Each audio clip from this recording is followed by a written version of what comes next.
When you call something ultimate, you'd expect it to be at the head of its game in its segment, and that's partly the case for the Volkswagen Amarok Ultimate, which has been updated with a more punchy V6 engine. Yeah, even punchier than it already was. We'll get to that soon.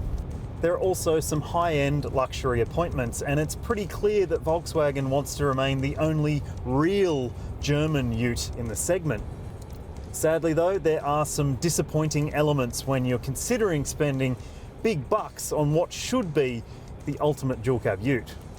Big bucks? Yes, indeed. We're talking more than 70 grand before on-road costs. And for that money, you miss out on some crucial safety items you can get in other competitor utes. Auto emergency braking is one of those items, and it's worth remembering that the Amarok is the only ute on sale in the country without rear airbag protection. Suddenly, the safety benchmark setters, the Mercedes X-Class and Ford Ranger, start to look a bit more appealing. And hell, you can even get AEB and advanced safety tech on a SsangYong Musso at less than half the price of this car. But for me, at least, I don't think you can match the street cred that you get with the Amarok, the bulkiness of it, the masculinity of it. Just have a look at it. The Ultimate can now be had with a new hero exterior colour known as Peacock, and is further differentiated outside by its silver bash plate and new larger 20-inch rims. Inside, it gets a new black headliner and pillar trims to accompany the already standard 14-way adjustable electric front seats with heating, and there's Napa leather seat trim. I reckon the cabin looks pretty good for the money that's being asked. It's not super plush, but it is very much comfortable and reasonably luxurious for a dual cab ute. The storage in the cabin is really well sorted as well. There are a couple of cup holders between the seats, there's loose item storage in front of the shifter and up on top of the dashboard, and all four doors have big bottle holders too. As for the media system, it's a bit small by today's standards. It was good to begin with, but now things have moved on a little bit, but at least you get Apple CarPlay and Android Auto connectivity, plus there's a built-in sat-nav system. Even though the graphics are a little bit outdated, it does work pretty well. Things I really like about the cabin: nice leather-lined steering wheel with beautiful stitching, and also these seats are terrific. They're very comfortable and offer really good side support. Plus they've got nice stitching on them as well. Now, what about the back seat? The backseat space in the Amarok isn't terrific, especially for knee room and leg room. I mean, if you're taller, you will struggle to fit someone if they're a taller driver. I'm 6 foot tall, this is set in my position, and I wouldn't be too comfortable back here for too long because of the lack of knee room. But it is really wide, so if you have 3 wide people who happen to be short, they'll be reasonably comfortable at least, or maybe kids. There are ISOFIX child seat anchor points if you do have kids, but sadly, no rear air vents, no rear USB point, but you do get a rear 12-volt point. What about load capacity? Well, if you want the best payload you can get in your high-spec ute, there are better options out there. Take a look at a Colorado, for example. But the Amarok boasts serious towing capacity for V6 auto models, and there's a manual V6 coming soon too. So what's the drive experience like? The Amarok Ultimate is the first version of the range that will get this beefed up engine, and it will filter down to lower spec models in the future, we expect. Now, in normal driving there's 190 kilowatts of power, but on overboost that can jump to 200.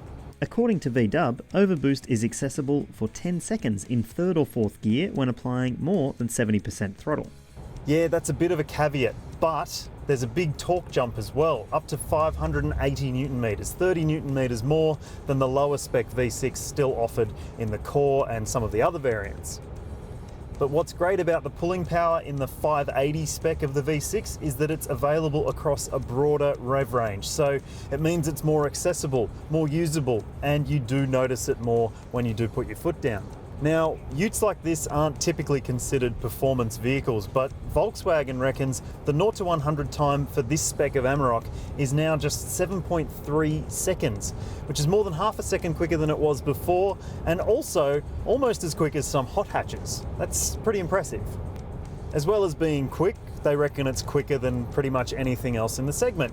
Most of the other utes claim about 10 seconds for 0 to 100, so 7.3 is fast. Perhaps more importantly, the overtaking speed, so 80 to 120 kilometers an hour acceleration, is half a second quicker than it was before. Yeah, you can notice it when you need it. And it's not just a software bump for this version of the V6. The pistons have been upgraded to deal with the extra grunt. And it still runs the same 8-speed automatic transmission and the same 4-motion all-wheel drive system, which is really well sorted. As for the way it drives, well, nothing's really changed, apart from the fact that you do have 20-inch wheels instead of 19, so there is a little bit more terseness to the ride, but you can barely notice it. And the ride is very well sorted. Those comfort springs that Volkswagen used to offer, they are no more. Instead, you still get the heavy-duty spring setup for the rear, which means a better payload, and it also still remains really comfortable, which is impressive for a dual cab ute. Fuel use is a little bit higher in this tune than it is in the other ones, 8.9 litres per 100, and you can expect to see about 10 if you're pushing it harder. Okay, let's get to some of the other disappointments. Volkswagen can't match the warranty that you'll get from competitor utes. It's still got a 3-year unlimited kilometre setup, where some of the other utes out there offer 5 years unlimited kilometres, so that could matter to you. Also, the reputation of the German brand for having expensive service prices, well, it stays pretty much intact because it is expensive to service an Amarok V6. Expensive by mainstream ute standards, that is. Would you consider this a mainstream ute? Yes, because the market is shifting upscale. It's going to a new premium level. And this is a premium ute, but it does fall short on a few things.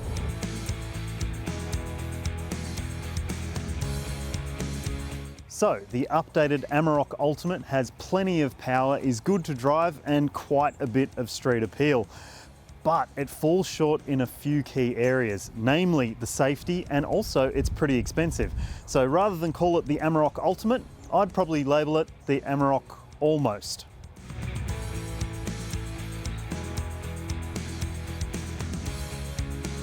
If you like this video, be sure to let us know in the comments and tell us your thoughts. Also, don't be afraid to hit subscribe and be sure to stay tuned for more great review content. We'll see you next time.